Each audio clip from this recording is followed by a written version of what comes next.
Dans la société dans laquelle on a grandi, toi et moi, on s'attend à ce qu'un garçon soit hétérosexuel et à ce qu'une fille soit hétérosexuelle. Aujourd'hui, nos enfants voient plus de modèles, mais nous, toi et moi, nous ne voyions pas ces modèles-là à l'époque. Donc, j'avais comme de l'intérieur une déception de ne pas correspondre à l'image que je projetais de moi-même, puis que mes parents projetaient de moi. Puis le deuil le plus difficile que j'ai eu à faire à l'époque, c'était le deuil de la parentalité. Parce que je me disais, je n'aurai pas d'enfant.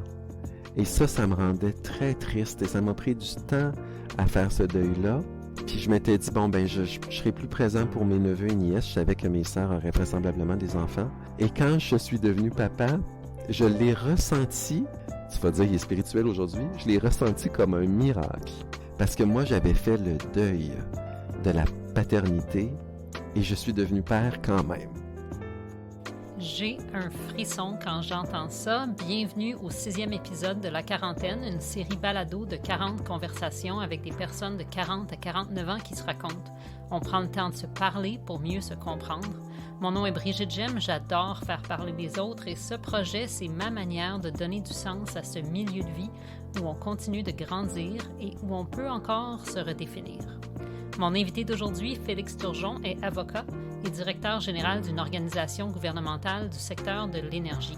Mais avant tout, il est père de famille, ayant, avec son conjoint, adopté 2 enfants. On parle ensemble de sa jeunesse dans la région de Québec et du bonheur d'une maisonnée familiale où la porte était toujours ouverte pour parents et amis. On parle de son coming out comme homosexuel, une identité bien inconfortable au début qui lui faisait craindre qu'il ne réaliserait jamais son rêve d'être papa. Félix répond à mes questions sur son implication politique comme promoteur du vote à 16 ans à une époque où la réforme électorale semblait possible. Il me raconte aussi comment ses choix professionnels ont été influencés par ce qui compte le plus pour lui, être présent avec sa famille. Merci de partager ce moment avec nous.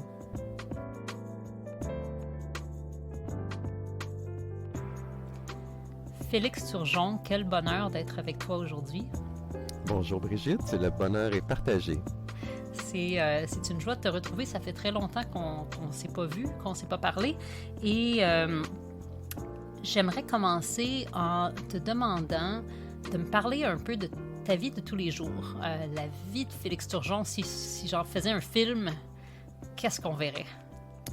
Si le film représentait la journée d'aujourd'hui, on verrait un homme de 44 ans, un père de famille, marié avec un autre homme depuis bientôt 9 ans.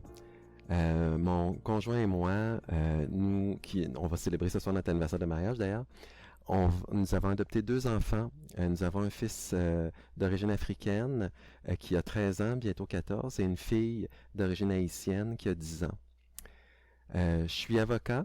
Je travaille depuis quelques mois pour le service public comme directeur général de la Régie d'énergie du Québec, qui est un tribunal de régulation économique en matière d'énergie. Et je fais du sport à l'occasion et je m'intéresse aux questions d'affaires publiques et de transition énergétique. Voilà, en quelques mots. Wow! OK, on a plein de choses dont on peut parler aujourd'hui. Ça va être super intéressant. J'aimerais qu'on commence en parlant de tes racines, de tes origines. Si tu penses à ce qui est venu avant toi, quand tu penses à d'où tu viens, qu'est-ce qui te vient à l'esprit? Je viens d'une banlieue de la ville de Québec qui s'appelle Charlebourg. Je suis né en 1978 à Québec, de parents québécois francophones. Mon père, qui était enseignant, qui avait été formé chez les religieux, a quitté l'enseignement dans ma tendre enfance pour devenir menuisier ébéniste. Donc, travaillait de ses mains pendant toute ma jeunesse. Ma mère, elle, qui est infirmière de formation, venait d'une grande famille, comme on en connaît beaucoup au Québec, 12 frères et sœurs. Et après son cours d'infirmière, est devenue enseignante et puis directrice d'école. Donc, directrice d'école au secondaire. Donc, des parents qui s'intéressaient beaucoup au milieu de l'éducation. Les deux ayant travaillé dans le domaine de l'éducation. J'ai 2 sœurs aussi. Et j'ai donc fait ma scolarité à Québec, au petit séminaire de Québec, au secondaire. Fait que c'est un petit peu ça, là, mon bagage, là d'où je viens. Est-ce que ce bagage-là, comment tu penses en fait que ça t'a positionné pour la façon dont tu as grandi après? Qu'est-ce que ça a changé à ta vie d'être un petit gars de Québec, si on peut dire? Je dirais que l'importance de la famille pour moi me provient de mon enfance, Brigitte.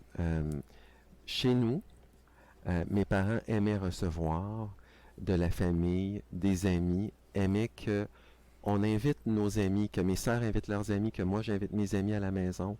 Donc, il y avait beaucoup d'animations chez nous, beaucoup d'activités, beaucoup de vie sociale, beaucoup de discussions.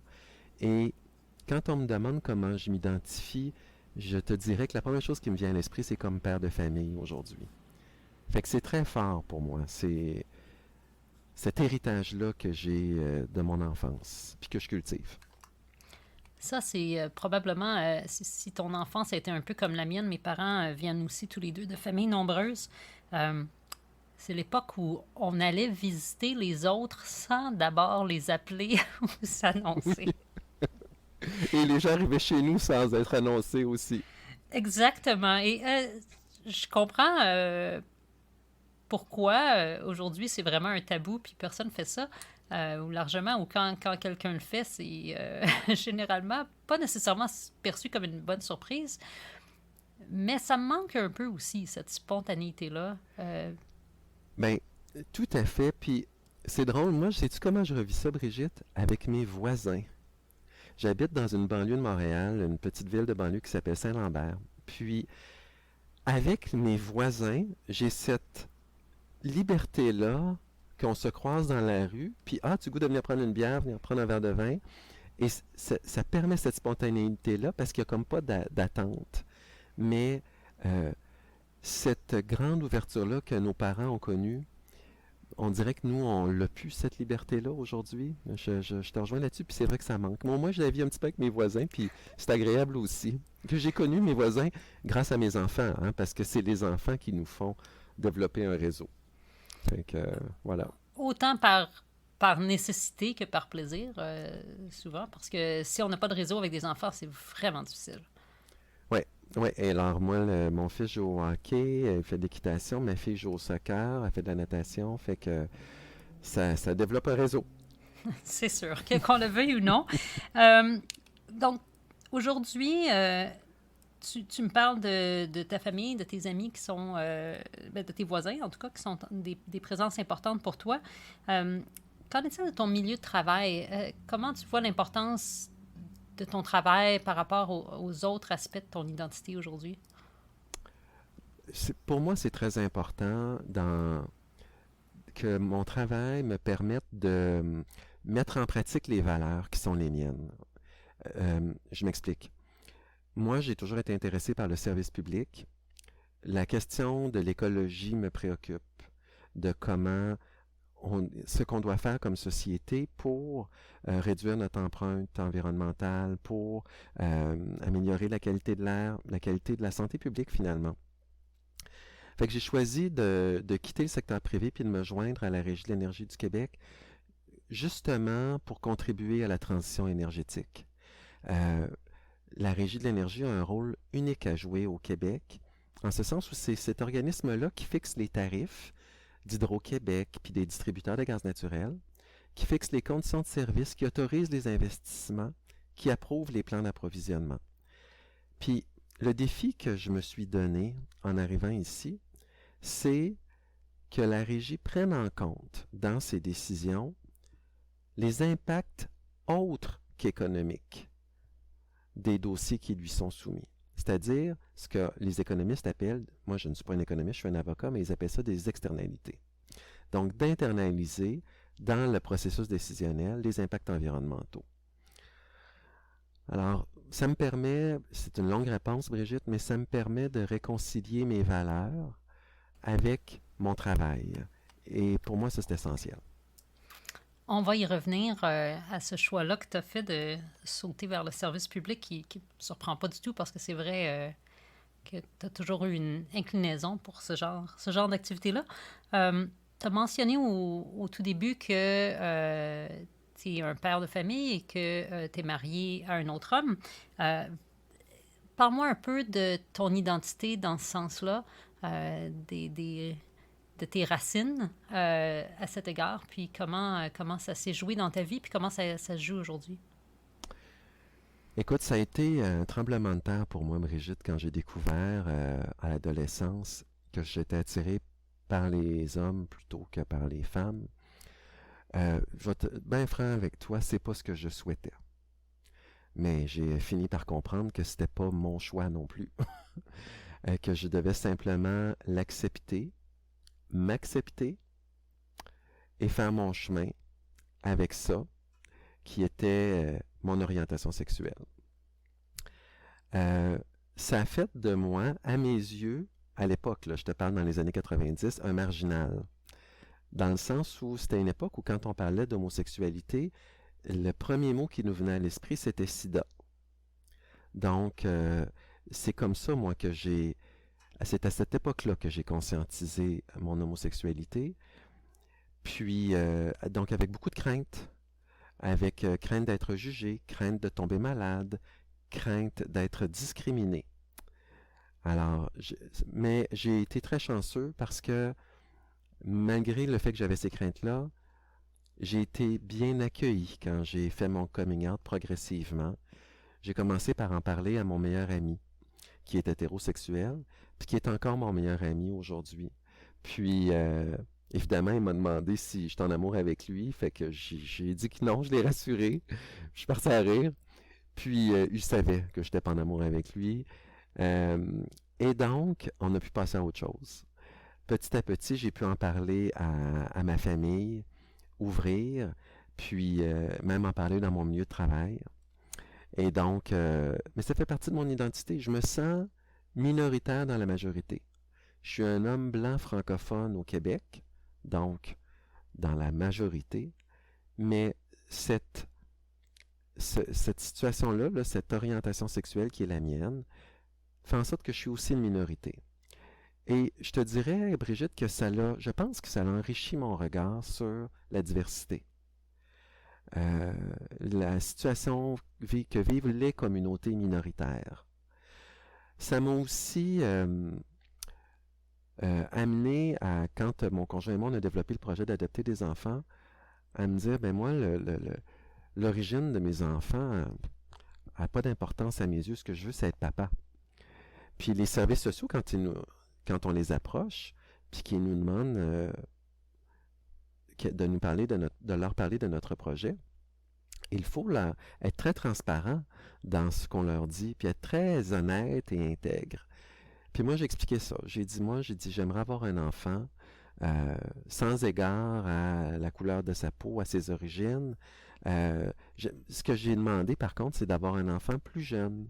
J'avais le goût d'avoir un enfant relativement jeune. Alors, on a été gâtés parce qu'on a eu notre fils, il avait l'âge de 14 mois quand on l'a eu. Et notre fille, elle avait 22 mois quand on l'a eu.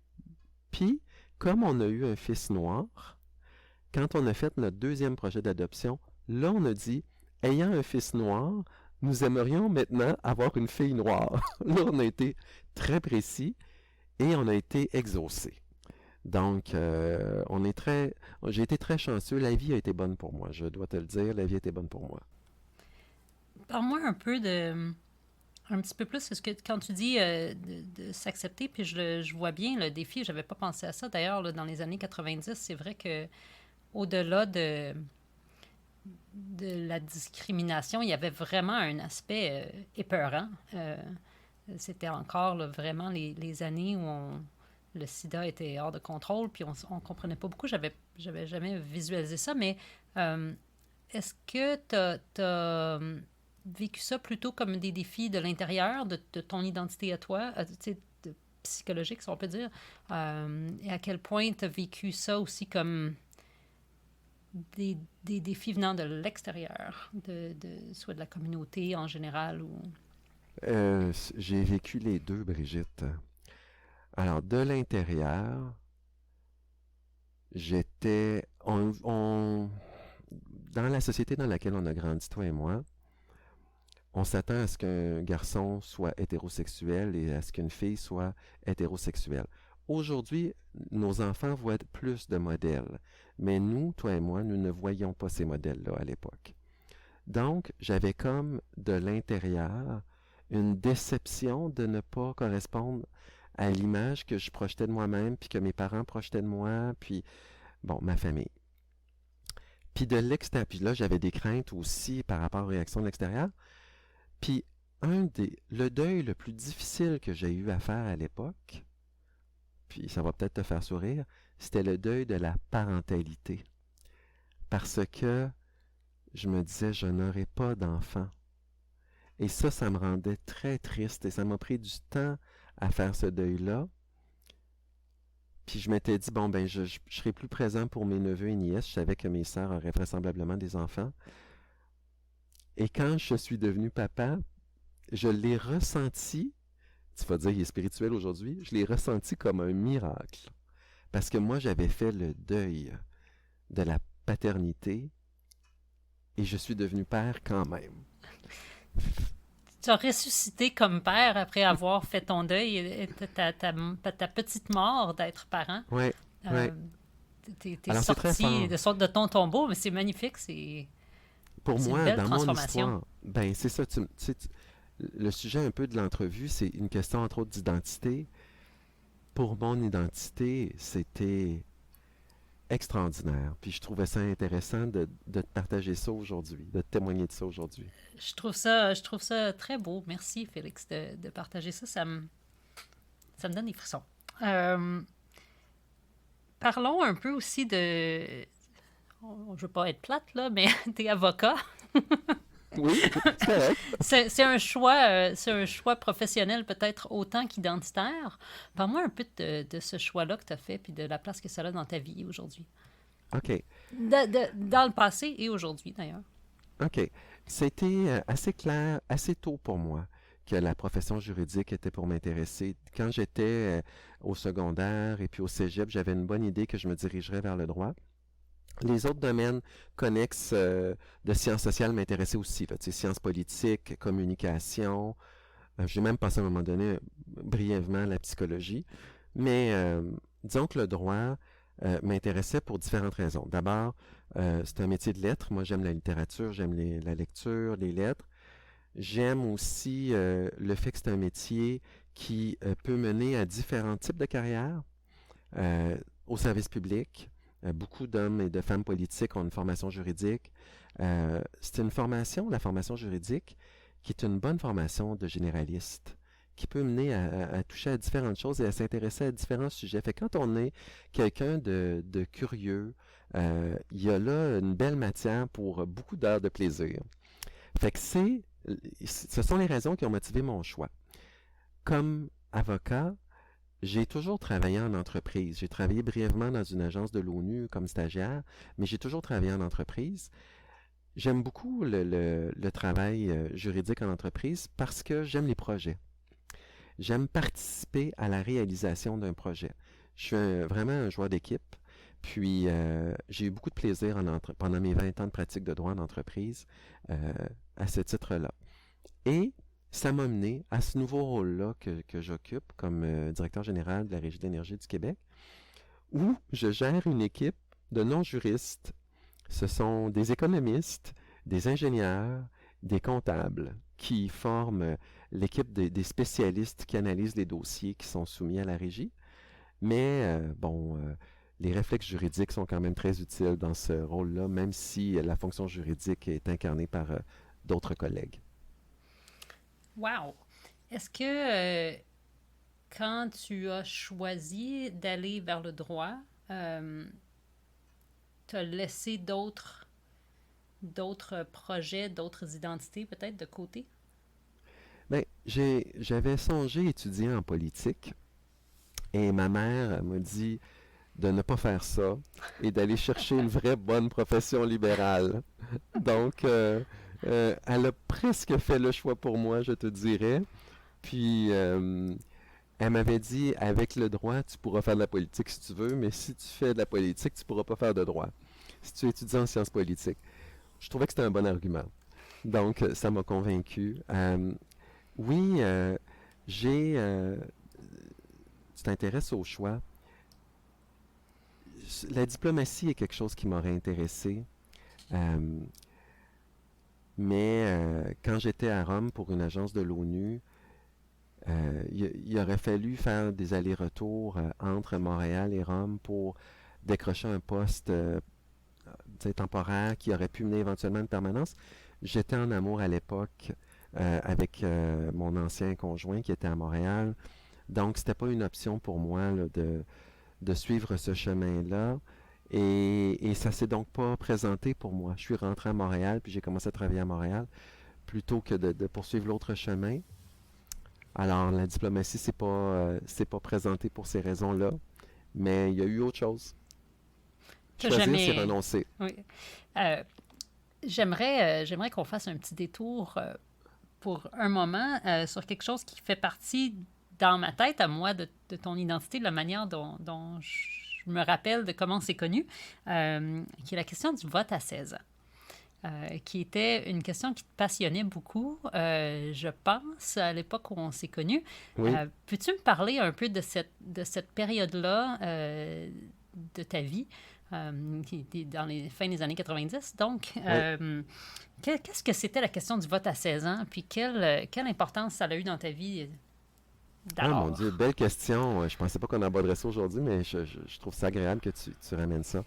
En fait, à l'époque, c'était dans les années qui ont suivi le référendum de 1995, il y avait au gouvernement du Québec, au Parti québécois, toute euh, une réflexion qui était pilotée entre autres par Jean-Pierre Charbonneau, qui était ministre, je pense, de la réforme des institutions démocratiques ou président de l'Assemblée nationale. Je ne me souviens pas exactement du rôle qu'il occupait, mais il y avait un intérêt pour brasser un peu les institutions démocratiques, les lois à cet égard-là.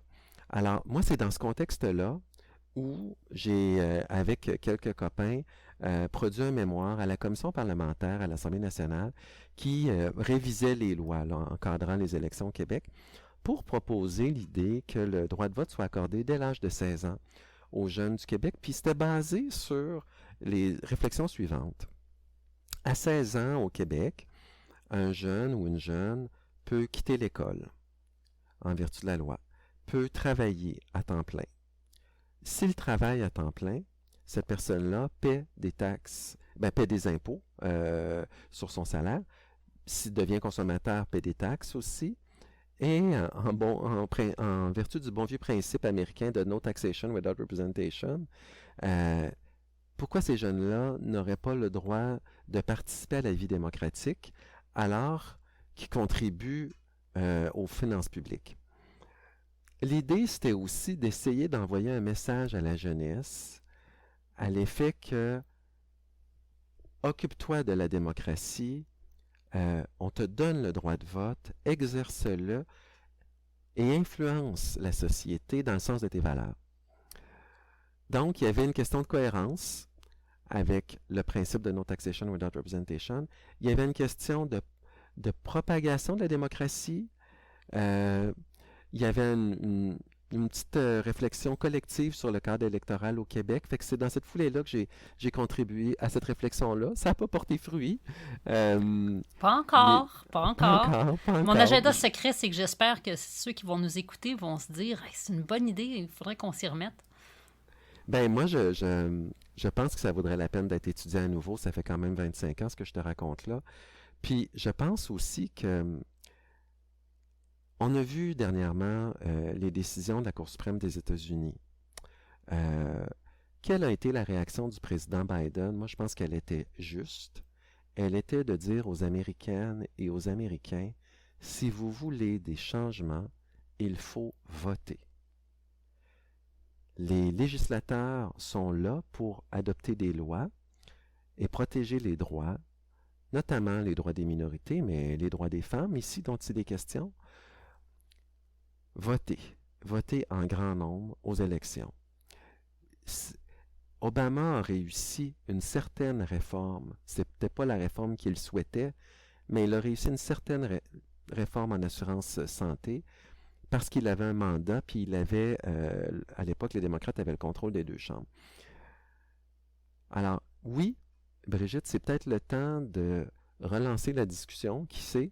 En tout cas, moi, je crois à nos institutions démocratiques et j'espère que les jeunes votent aux élections pour faire entendre leur voix sur les enjeux sociaux qui sont majeurs.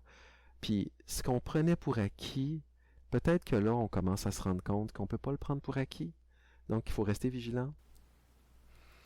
On va y revenir dans un moment. J'ai écrit une petite note pour être sûr de ne pas oublier parce que la question des acquis aux États-Unis, présentement, évidemment, on parle du droit à l'avortement, mais plusieurs ont commencé à se questionner sur le droit au mariage aussi. Donc, on va y revenir dans une seconde. Mais avant, la question qu'il me brûle de te poser, avec ce genre d'activité-là que tu as eu à l'adolescence, je suis sûre qu'on a voulu t'approcher ou qu'on t'a approché pour participer peut-être plus activement à la vie politique une fois que tu as eu 18 ans, bien sûr. Est-ce que c'est quelque chose à quoi tu as pensé? Oui, oui, on m'a approché pour travailler en politique. Oui, j'y ai réfléchi. Et puis, je l'ai toujours écarté. Puis, sans grande surprise pour toi, puisque c'est le thème de l'entrevue aujourd'hui, j'ai toujours mis ma famille de l'avant. C'est important pour moi d'être là en soirée, de souper avec mon chum, avec mes enfants, de faire les devoirs à mes enfants, d'aller au soccer, d'aller au hockey, d'organiser, mon chum organise les tournois, mais de participer aux tournois puis aux événements, parce que tu clignes les yeux puis tes enfants sont grands. Donc, la fenêtre, il ne faut pas la manquer. Puis cette semaine, ils sont dans un camp de vacances, ils sont pas là de la semaine. Puis j'ai hâte d'aller les chercher vendredi. Donc, faire de la politique, là, je sais quels sont les sacrifices qui sont demandés aux gens politiques. J'avais un de mes copains qui est député qui est venu souper à la maison lundi soir, puis je vois bien ce que c'est, puis je suis pas prêt à faire ces sacrifices-là, mais je suis content et je suis reconnaissant envers celles et ceux qui le font. Mais je dis pas non à tout jamais, mais pas tant que mes enfants vont être ma priorité, ça c'est certain. C'est une belle façon, d'y penser. Je pense que c'est clair que c'est pas obligé. Je pense que les politiciens sont pas obligés d'être des martyrs. Parfois, ils le sont. Ils sont pas obligés. Mais c'est sûr que ça devient une présence extrême dans la vie, incluant dans la vie privée, même ceux qui réussissent à avoir une famille en même temps qu'une profession politique. Ils vont être envahis constamment par les demandes extérieures, sans compter les paparazzis en plus. Exact. La pression est très forte, l'horaire est très chargé et les attentes sont grandes. Je suis contente que tu aies mis les priorités à la bonne place, à mon avis. Mais bon. Ben, écoute, on parle de choix depuis tout à l'heure. Donc, parlons-en de plein fouet. Et je te demanderais, juste pour mettre la table, c'est quoi, à ton avis, les choix les plus importants que tu as faits dans ta vie, dans les 44 premières années de ta vie, les choix que tu as faits, les choix que tu n'as pas faits, évidemment, il y en a qui sont faits pour nous des fois, mais il y a des choix qu'on décide de laisser passer, puis des fois on pèse sur snooze, puis des fois il est trop tard après. C'est quoi, d'après toi, les grands choix qui définissent ta vie d'aujourd'hui? J'ai choisi de nourrir mes relations avec les membres de ma famille et avec mes amis proches que j'ai gardés depuis, mon meilleur ami, c'est depuis le primaire. Donc, et je sais que ça, ce sont des choses qui sont choisies, qu'on ne peut pas tenir pour acquises non plus. Alors moi, j'ai choisi ça, et ça m'apporte beaucoup de bonheur. J'ai choisi des postes qui m'ont permis d'avoir une conciliation travail personnel équilibrée. Ça m'a défini. À l'université, j'ai choisi aussi, j'étais un peu dispersé, j'étais impliqué dans l'association étudiante, j'étais impliqué dans le parlement étudiant, j'étais impliqué dans toutes sortes de causes et je pense que mes notes s'en sont ressenties. j'aurais voulu être sur la liste du doyen, puis je n'ai pas fait la liste du doyen. Et ça a eu un impact sur mon début de carrière. Donc, tu parlais de choix. Fait que je suis très content de tous les engagements que j'ai eus parce que ça m'apportait beaucoup au plan humain, mais ça a eu un impact sur ma carrière. Alors, ça, c'est un choix. Euh, je te dirais que au cours des dernières années, si je fast forward, j'avais une belle carrière en entreprise. J'étais directeur des affaires juridiques dans une grande entreprise québécoise. Puis, on me disait toujours, c'est toi le prochain, c'est toi la relève, c'est toi le prochain vice-président. Puis moi, j'ai entrepris de mon côté une réflexion sur mes choix. Est-ce que je suis, entre guillemets, condamné à suivre ce chemin-là ou est-ce que je peux faire autre chose?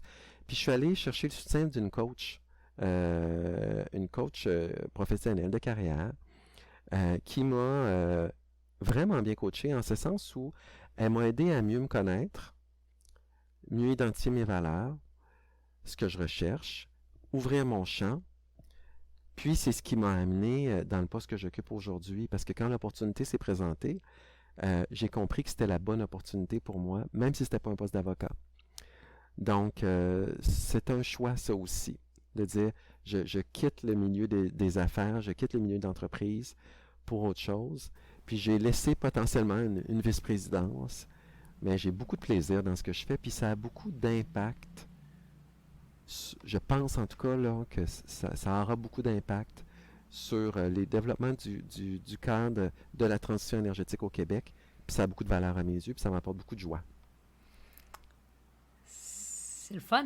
Moi, je trouve ça magnifique, cette capacité-là que certains d'entre nous ont, puis plusieurs que j'ai interviewés jusqu'à date dans la quarantaine, cette capacité-là de se remettre en cause, puis de prendre un autre chemin, qui est quand même pas un chemin drastiquement différent de celui sur lequel tu étais déjà positionné, mais c'est quand même un certain revirement. As-tu eu de l'incertitude ou peut-être des gens qui ont essayé de te convaincre de rester sur la voie royale, peut-être, j'exagère un Oui, peu, sur laquelle ben tu étais oui, avant? oui, beaucoup de... Alors, il y avait deux niveaux. Les gens qui, comme toi, me connaissaient de longue date, ont tout de suite pigé et ont tout de suite compris, C'est évident. c'est évident. Les gens qui me connaissaient plus en superficie, je dirais, dans mon rôle de directeur des affaires juridiques, me voyant bien positionné pour la vice-présidence, là, ne comprenaient pas. Eux ne comprenaient pas la décision. Fait que j'ai dû leur expliquer. Puis je pense qu'ils ont compris par la suite.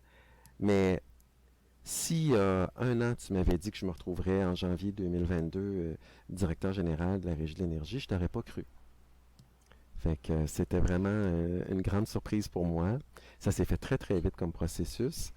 Euh, Puis quand je suis arrivé en entrevue pour la petite histoire, j'ai expliqué au comité de sélection ce que la Régie de l'énergie fait bien, puis ce qu'elle devrait faire mieux.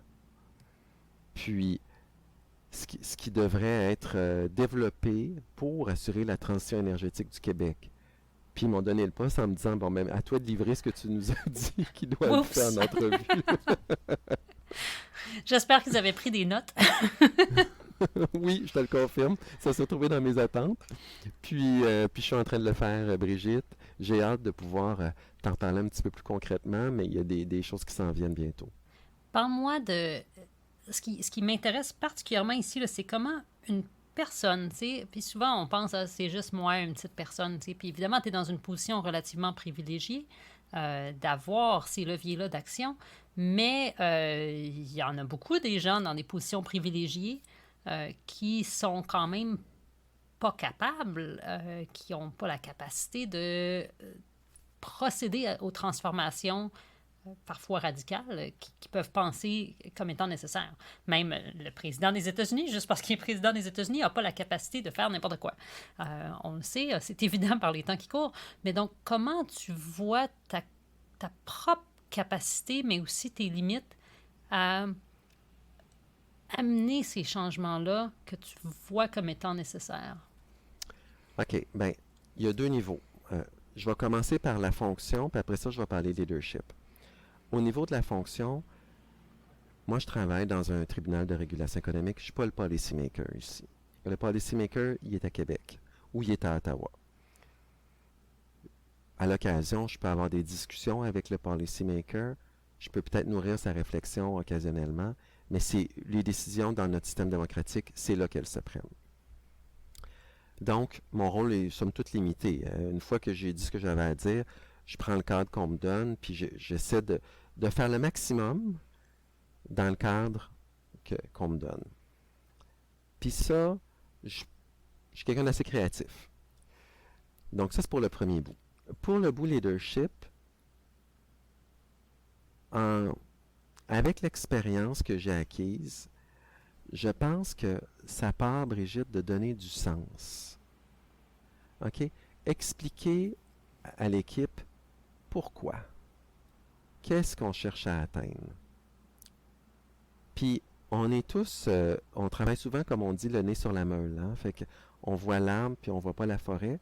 Puis je trouve que les leaders, moi je suis un des leaders dans mon organisation ici, nous les leaders, nous avons comme responsabilité de donner du sens, puis de décoller les gens de l'arbre pour voir la forêt. Quand on fait ça, puis qu'on donne du sens, puis qu'on explique pourquoi, là, le terreau est fertile, puis là, les idées peuvent jaillir, puis là, on peut avancer. Fait que moi, je pense que ça part de là.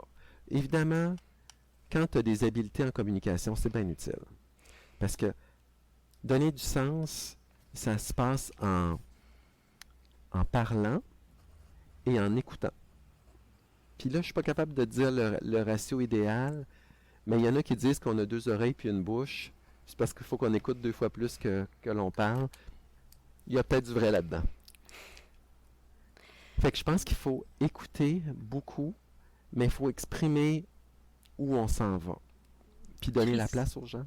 Vas-y. Cristalliser cette vision-là d'un meilleur avenir, même, encore, j'ose dire.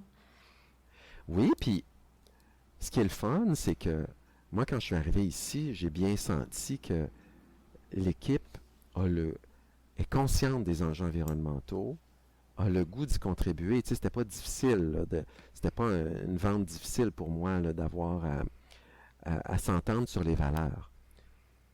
Là où j'avais un défi un petit peu plus grand, c'était d'amener l'équipe à réfléchir, OK, maintenant, nous, qu'est-ce qu'on peut faire? Qu'est-ce qu'on peut faire différemment? Qu'est-ce qu'on peut faire de nouveau? De plus? Mais en donnant cette espèce d'espace-là, de dire, voici où on s'en va, maintenant, on peut se parler des moyens, en écoutant, ça crée comme une roue. Puis là, la roue se met à tourner, puis à un moment donné, la roue tourne plus vite, de plus en plus vite, puis ça marche. C'est mon expérience, ça fonctionne. Il y a du momentum. Oui, vraiment. Parle-moi pour un moment, puis je veux pas te mettre sur la sellette, mais pourquoi c'est important? Puis il y a des raisons évidentes, là, mais pourquoi c'est important tout ça? Tu sais, je veux dire, on est dans la quarantaine, on a la capacité peut-être enfin économiquement, tu sais, d'être un peu plus confortable. On pourrait fort bien pas se préoccuper particulièrement des questions environnementales. C'est pas facile de pousser pour des changements, même le meilleur des leaders va rencontrer de la résistance quand on parle de grands changements d'orientation. Pourquoi on se donne ce trouble-là? Qu'est-ce qui fait que pour toi, tu te lèves le matin et tu dis, je vais aller travailler là-dessus? C'est peut-être un côté, mon Dieu, le premier mot qui me vient à l'esprit, c'est romantique, mais je trouve que la nature est belle, je trouve qu'elle est précieuse et qu'elle est fragile. Donc, ça part d'un mouvement qui a une certaine forme d'altruisme. J'ai le goût de prendre soin d'eux. Mais en même temps, je suis très conscient que c'est aussi une question de survie de l'espèce, là. Euh, mais j'ai tendance à sentir qu'on a une espèce de responsabilité. Puis là, c'est l'avocat qui va parler, mais fiduciaire. Il faut faire attention à la nature. Il faut en prendre soin. On veut la léguer aux générations futures. Puis, en même temps, je trouve ça très satisfaisant de sentir qu'on a un impact positif. Fait que si j'ai planté un arbre sur mon terrain, si on a fait un bel ménagement de fleurs, si on a bien entretenu, si je vois des petites abeilles qui viennent butiner dans le jardin, ça me fait plaisir, puis je le montre à mes enfants. Donc, ça m'apporte, je sais pas, c'est peut-être un peu vague comme réponse, mais ça m'apporte du bonheur. Il y a quelque chose de précieux, comme tu dis, qui mérite d'être préservé, soutenu. On peut dire ça? Oui, on peut dire ça. Puis, j'essaie de le passer à mes enfants parce que faut pas penser que les enfants viennent au monde avec la conscience écologique. Ça s'apprend. C'est comme le reste. C'est comme les matières scolaires, c'est comme les bonnes manières. La conscience écologique s'apprend. Mais j'ai du fun à leur passer ça, puis j'ai la chance d'avoir... Mon garçon est passionné par les animaux, tout ce qui a trait aux animaux. Donc lui, ça résonne fort en lui. Puis ma fille est moins passionnée par les animaux, mais elle a une belle curiosité générale. Donc, tranquillement pas vite, j'essaie de les sensibiliser aux questions environnementales, à réduire la longueur des douches, puis à éteindre les lumières quand tu quittes une pièce. Je t'écoutais décrire nos responsabilités fiduciaires à l'égard de l'environnement. Puis, je voudrais t'en empêcher, mais je pourrais pas. T'es un bon père de famille. C'est un concept légal, mais c'est vrai. Je pense que ça fait partie beaucoup de... Puis là, ça revient... Je pense que la question des enfants revient beaucoup dans ta vie. Alors, parlons-en pleinement et ouvertement de cette décision-là d'avoir des enfants. C'est un des choix que tu as fait, un choix que tu pensais qui ne serait pas accessible. Et puis en fait, probablement, il y a combien d'années? Il y a 20 ans, ça n'aurait certainement pas été possible. Est-ce que ça l'était? Non, tu as parfaitement raison, ça l'était pas. Donc, parle-moi un peu de ce...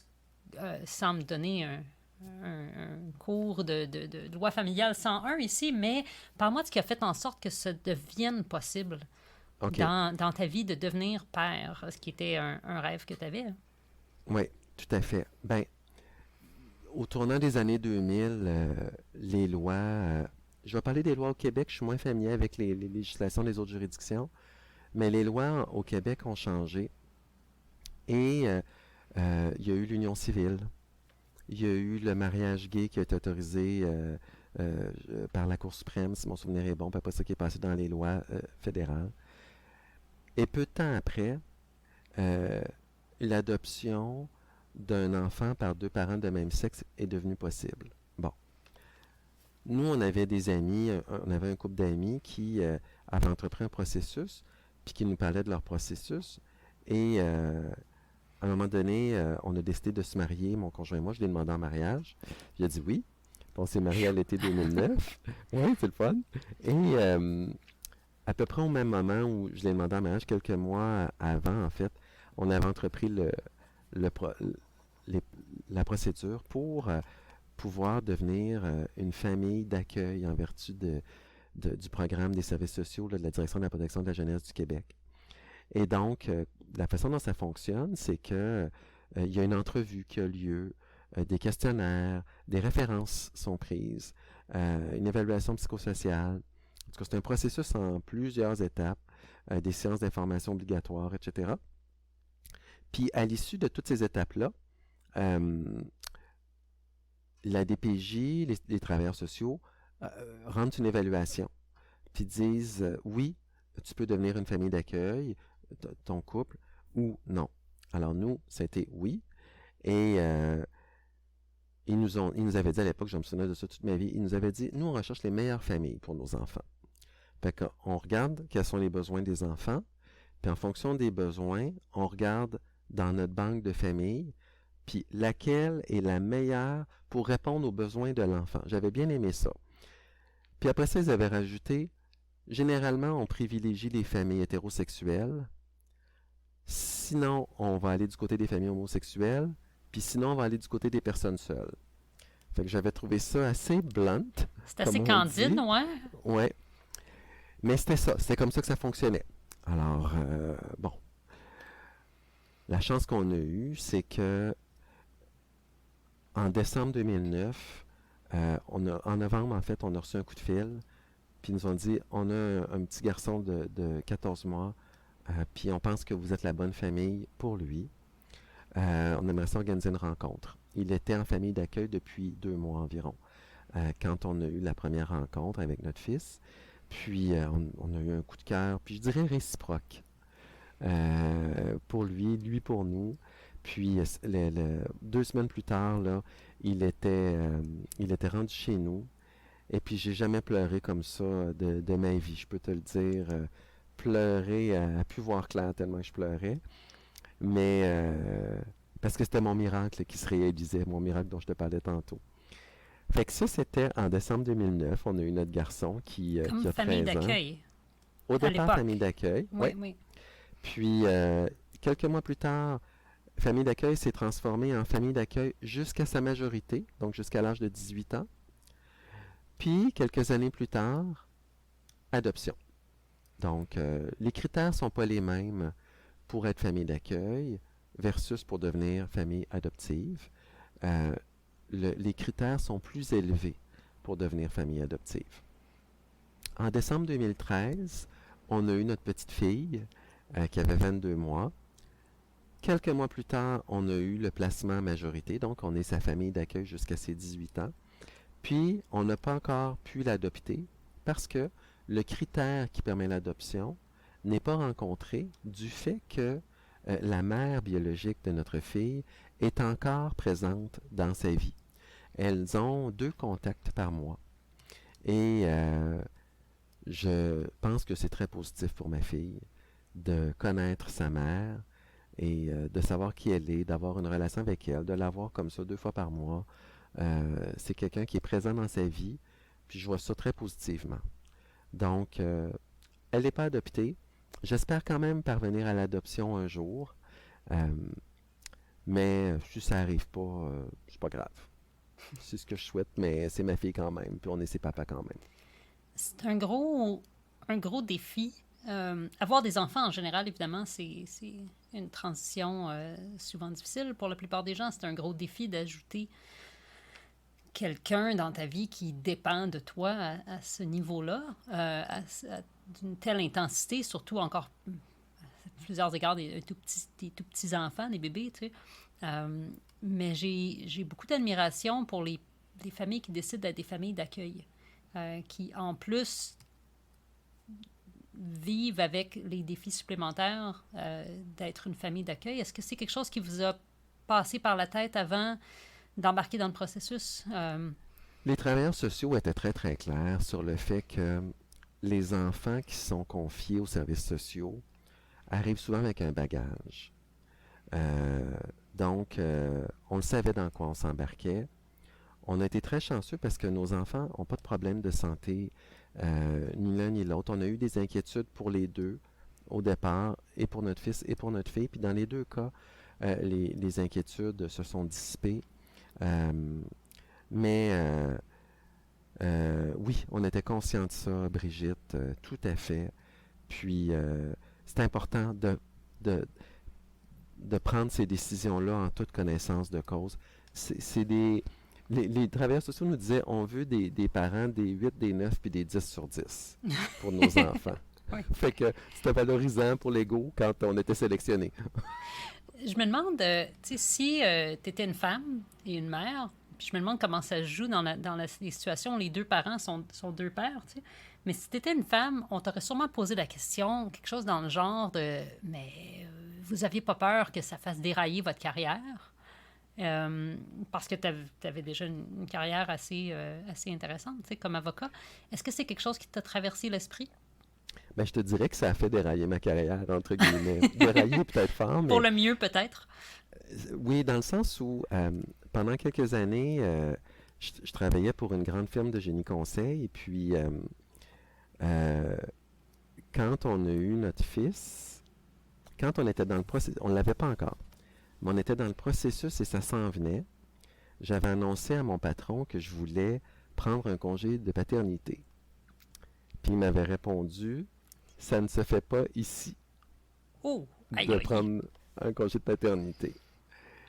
Alors, j'ai dit bon, d'accord, et j'ai quitté l'entreprise parce que c'était inconcevable pour moi d'être privé de ce moment-là alors que j'accueillais mon enfant.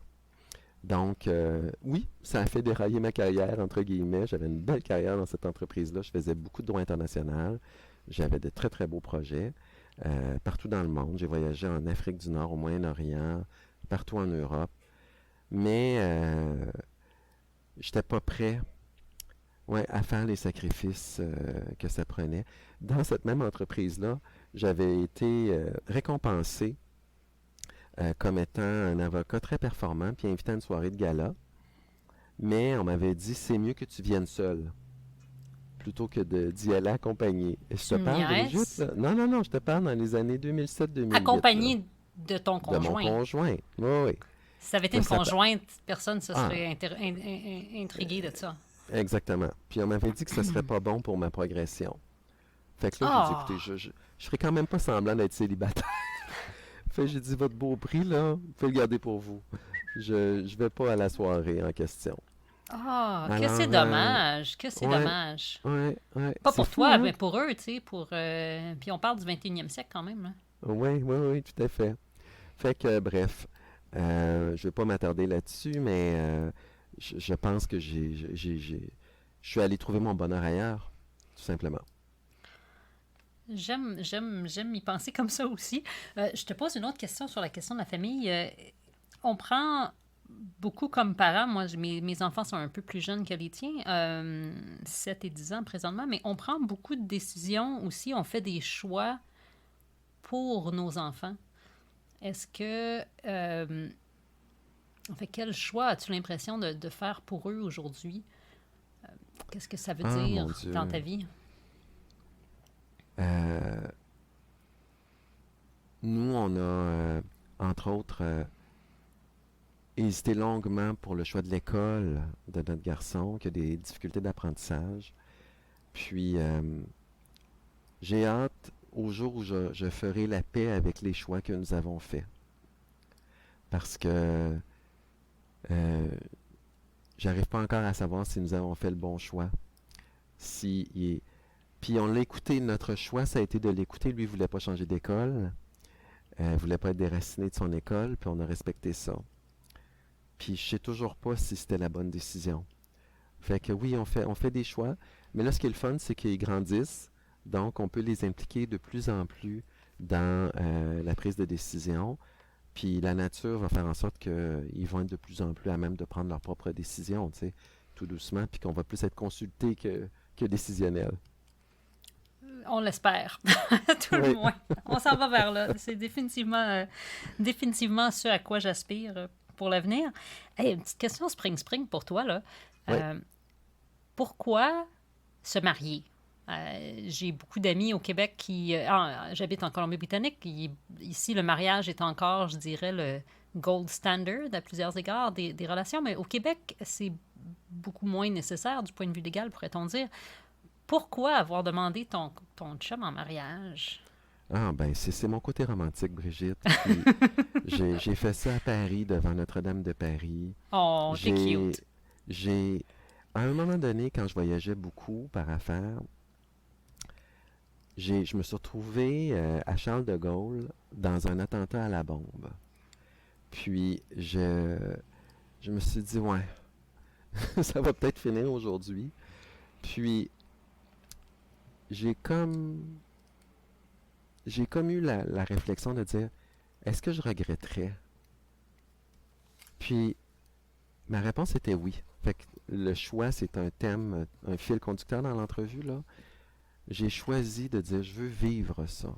Et je vais être bien franc avec toi, Brigitte, c'est le plus beau jour de ma vie. Je sais, c'est cucu de dire ça, c'est cliché, à fond. Mais, je vais te dire comment je l'ai ressenti. Je déclarais mon amour devant tout le monde à mon chum qui faisait de même à mon égard, devant nos familles et nos amis les plus proches. Tout le monde était là pour nous, pour célébrer ça. C'est dur à battre, là, comme événement, là, dans une vie. Alors, ça reste le plus beau jour de ma vie. D'ailleurs, nos enfants nous reprochent beaucoup de ne pas les avoir attendus pour se Oh, marier. Ils auraient aimé être là. c'est cute. Ben oui, j'ai des amis d'ailleurs qui se marient en fin de semaine, qui ont leur fils qui est présent pour leur mariage. Puis c'est vrai, tu sais, ça ajoute, ça ajoute une couche. Mais vous pouvez toujours faire une cérémonie pour renouveler vos vœux un peu plus Oui, on tard, verra. On verra. quand ça fera 15 ans ou quelque chose comme ça. Puis ils auront l'occasion de participer comme témoins de votre Oui, amour. possible, possible. On va réfléchir à ça. J'aime ça. Puisque tu l'as mentionné, j'aimerais te poser la question. Est-ce qu'il y a des choix ou des non-choix que tu as faits que tu regrettes?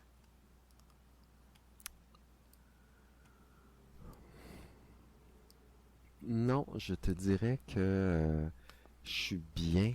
Je suis un peu comme Edith Piaf. Je ne regrette rien. Ah, j'aime ça. Je suis bien avec... Vraiment, là, j'ai pas de... J'ai...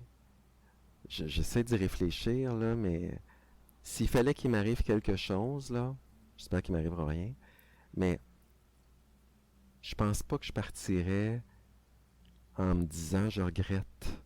J'essaie vraiment de vivre la vie que j'ai envie de vivre. Puis je pense que je le fais assez bien. C'est magnifique. J'aime ça. Ben, parlons de ce qui vient. Parlons de l'avenir.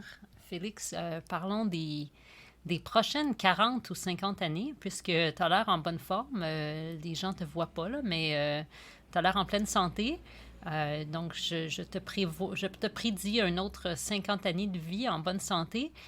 Comment tu Merci. envisages cette deuxième moitié de ton existence? Comment tu vois l'avenir? OK, ben là, mon fils entre au secondaire. Donc, pour moi, là, à court terme, là, quand je te parle de court terme, c'est je vais dire les 5, 6, 7 prochaines années, là, ça va être l'adolescence des enfants. Alors, le secondaire, fait que je m'attends à ce que ce soit un peu bumpy. Attache ta tuque Euh, avec la broche. ouais, exact. Euh, euh, donc, accompagner mes enfants là-dedans, dans l'adolescence, la transition vers l'âge adulte, ça va être important, ça, dans ma vie. Accompagner mes parents dans la vieillesse aussi. Mon père a 78, ma mère 74. Donc, euh, puis essayer de rendre ça le fun, puis d'en profiter. Fait que ça, c'est très présent pour moi.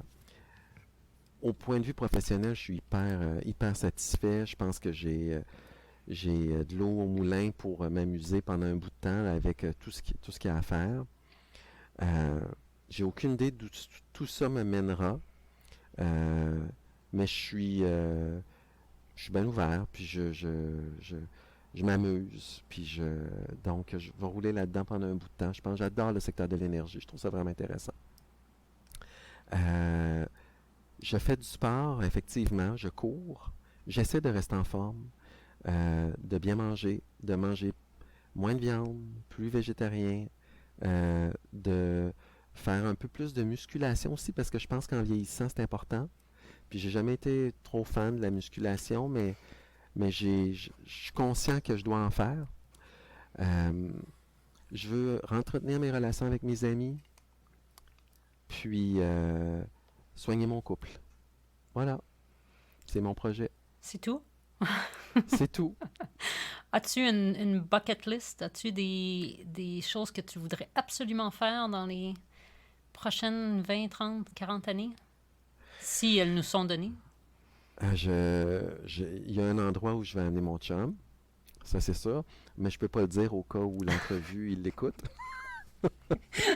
Alors ça, c'est officiel que j'ai un projet que je caresse depuis un bout de temps. Euh, Ça, c'est oui. Euh, Sinon, non, j'ai quelques rêves. On a le rêve, entre autres, Daniel et moi, d'aller vivre à Paris pendant un an. Donc, mais c'est un rêve qui va bientôt se transformer en projet. Avec le télétravail, qui se démocratise avec le fait qu'on vieillit, puis qu'on a des perspectives nouvelles dans les 5, 6, 7 prochaines années. Dans 10 ans, ma fille, qui est ma plus jeune, va avoir 20 ans. Et moi, j'en aurai 54. Donc, Ouf! je Aïe, aïe! trouve que ça ouvre. Non, mais je trouve que ça ouvre des possibilités. Oui, oui, oui. 54, je trouve ça quand même encore jeune. Puis, quand ton bébé a 20 ans, ben, tu peux te permettre certaines libertés. Donc, on a commencé à dire aux enfants que dans une dizaine d'années, on aimerait ça aller passer une année à Paris, travailler là-bas, et qu'on les invite à nous accompagner. Puis que si jamais ils veulent pas nous accompagner, ben on leur paiera des billets d'avion pour qu'ils viennent nous voir, mais qu'ils auront le choix à ce moment-là, selon ce qu'ils voudront vivre à ce moment-là. Fait que ça, c'est un très beau projet qu'on est en train de développer tout doucement. Est-ce que tu penses parfois à l'héritage que tu souhaites laisser? Est-ce que quelqu'un m'a demandé, quelqu'un m'a dit, il faut que tu poses la question, est-ce qu'ils ont fait leur testament? Mais sans parler des détails de ton testament, comment, que voudrais-tu léguer Hey, à ouais. à la fin de ta carrière, à la fin de ta vie? Alors, en bon avocat, d'abord, je vais te rassurer tout de suite, mon testament est fait. Il est juste pas tout à fait à jour, faudrait que je le mette à jour, mais il est fait. Euh, Moi, quand tu me poses cette question-là, l'héritage principal que je veux léguer, c'est dans le souvenir que je vais laisser. Ce qui est important pour moi, Brigitte, c'est de laisser le souvenir d'un père aimant, affectueux, d'un père aimé. Euh, Peut-être laisserai-je le souvenir d'un grand-père aussi aimant, affectueux, on verra bien, mais d'une personne qui comptait pour ses proches. Donc, ça, c'est le premier héritage que je veux léguer parce que mon conjoint a perdu sa grand-mère il y a quelques années, puis on parle souvent d'elle. Elle est dans nos vies, elle a très bien connu nos enfants. On a des photos, elle était présente à notre mariage pour soutenir mon conjoint, c'était sa marraine. Puis, euh, elle, donc, c'est son héritage. C'est l'héritage le plus précieux d'ailleurs qu'elle pouvait nous léguer. Alors moi, c'est ce que je veux léguer. C'est sûr que si en plus, pis ça c'est une cerise sur le Sunday, là, j'ai pu contribuer à rendre la société dans laquelle je vis meilleure, au-delà de mon rôle de père, là, mais dans un rôle comme citoyen engagé, ça c'est important pour moi, ça a de la valeur pour moi. Fait que oui, ça, ce serait vraiment la cerise sur le Sunday, là. Ce serait ça l'héritage. On continue à travailler là-dessus pour les prochaines 20 quelques années avant la retraite. Oui, c'est à peu Imagines-tu près prendre ça. ta retraite? Oui. Ah oui, oui. Moi, dans 20 ans, là, je vais être sur le bord de ma retraite. Puis mon chum et moi, on veut se mettre à jouer au golf à notre retraite. On manque d'originalité, mais là, on n'a pas le temps. Parce que ça prend beaucoup de temps à jouer au golf.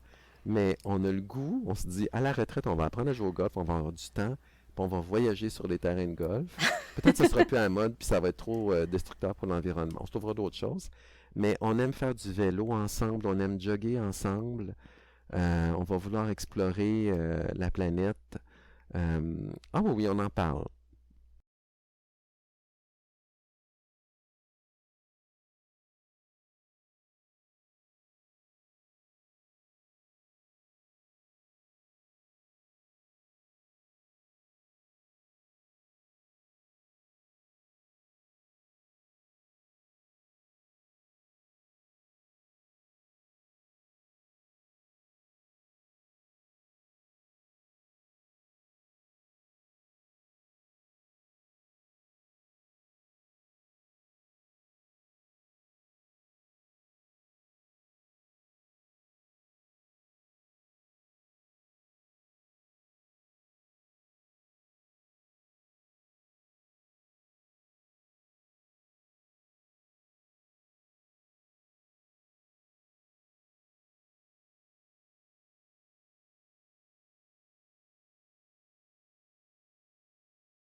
Merci d'avoir passé cette heure avec nous. Pour réagir à ce 6e épisode de La Quarantaine, visitez-moi sur Instagram, laquarantaine.balado.